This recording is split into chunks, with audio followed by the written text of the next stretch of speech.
আমি ট্রান্সপ্লান্ট করেছি 2 অক্টোবর 2024। আগে আমার অনেকটাই কাউন্ট লেভেল ছিল না, উঠে গেছিল। তো আফটার ট্রান্সপ্লান্ট এখন আমি ঠিকঠাক লাগছে।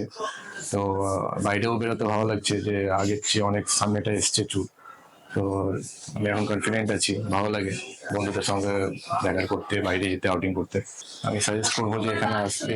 এখানে স্যাররা যা আছে এবং আদার স্টাফ যারা আছে তারা অনেক কোঅপারেট, ভেরি হেল্পফুল। আমি সাজেস্ট করবো আসার জন্য।